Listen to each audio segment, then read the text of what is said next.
Hi, this is Tom from CaptionHub. I'm going to give you a very quick overview of the application from the point of view of a linguist who's been assigned to translate subtitles. So, for the purposes of this demo, I've been set up on the system as a Spanish linguist. A producer has assigned me to edit this project, so I've just got this email letting me know I've been invited to edit it. Let's go ahead and click on the link in the email. So it loads up CaptionHub, and I need to enter my email address and the password I chose earlier.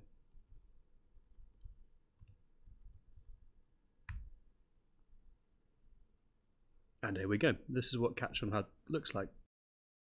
So we're straight into the edit window, and let's take a second just take a look at this interface. There's the video pane, obviously. I can start and stop the video with this play button here. My name is Will Butler Adams, and or I can use the spacebar. I am CEO of Brompton. To start and stop. Or I can also drag the play bar in the timeline just by clicking. Over here is the project pane, which gives me an overview of what the project is, who's producing it, in this case it's Rebecca, and what the soft limits are. So here we have the minimum caption duration, which has already been set at 1.5 seconds, and we've got the maximum characters per line. And these soft limits are part of what CaptionHub uses to calculate whether a caption set can be approved or not. So it'll warn me if I type too many characters per line, and it'll warn me if I make my captions smaller than 1.5 seconds. A producer can adjust these limits at any time, but as a linguist, I don't have the ability to do that. So one of the things about CaptionHub is it continually checks to see if the caption set is technically correct. And by technically correct, I mean whether it's meeting the criteria for the soft limits, whether each caption is in fact more than 1.5 seconds in this case, or whether each character is less than 45 characters per line. Right now it's telling me there are errors in this caption set, and that's because there are no subtitles. If I click on the button, it says, why is this content invalid? And it says captions 1 to 24, there are 24 captions in this project, are blank. CaptionHub will also warn me if there is anything else wrong with it, so if subtitles overlap, for instance. But anyway, we don't have any subtitles, so let's go ahead and fix that now. Please excuse the Spanish.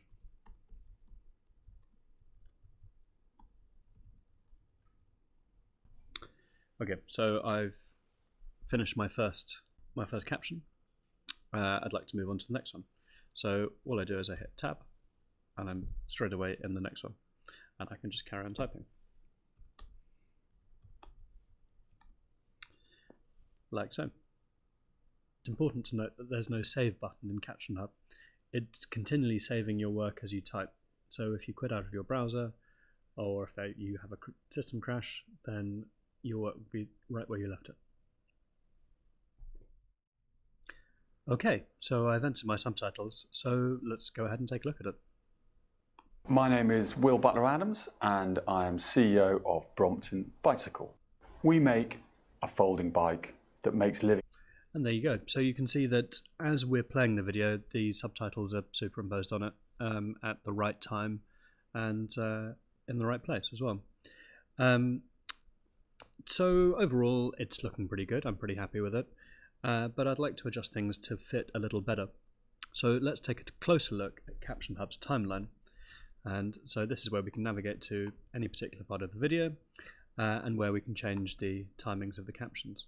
So to change timings, it's a pretty simple process. You move your mouse cursor to the end or the middle of a caption, and you can simply click and drag.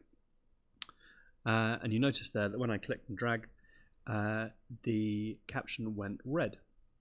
And that's because the caption duration is lower than the soft limits that have been set by the producer in the project. CaptionHub has got a basic undo function, so I'm just going to click undo, or you can use the keyboard shortcut Apple Z. I can also move the entire caption by clicking in the middle and moving it around. So that's a good way of moving the whole caption. So you'll notice that we've still got this errors in caption set button over here. Let's just make that shorter again. I click on here, it'll say, why is this content invalid? So there are 3 things that are wrong with it at the moment, saying that captions 11 and 19 have got too many characters in, and caption 4 doesn't last long enough on screen. Well, caption 4, that's simple to adjust. I'll just undo that last change I made. Errors in caption set. Captions 11 and 19 have too many characters. Well, let's go ahead and look at captions 11 and 19 and see what the problem is. So here's caption 11. We can see here that we've got a red highlight, and it looks to me like this is going to be a pretty easy fix. I'm just going to move by copy and paste the word at the end of the first line to the word at the end of the second line. And now if I go back to errors in caption set, it's going to say caption 19 has got too many characters. Let's go ahead and try and fix caption 19. Okay, so this is slightly more of a problem because I can't move this word here to the sentence below or the line below because it'll make that over length as well. So what I'd like to do here is split, and you'll notice over here that CaptionHub has got various controls for each individual caption.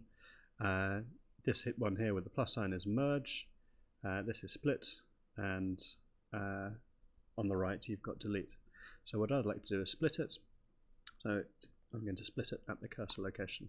So that goes ahead and creates a new subtitle, and I'm just going to put these into a separate line. Right, let's go back here. We can look at the timings on that. Anywhere in the world, our customers expect a product that is delightful, and not delightful on the day you buy it.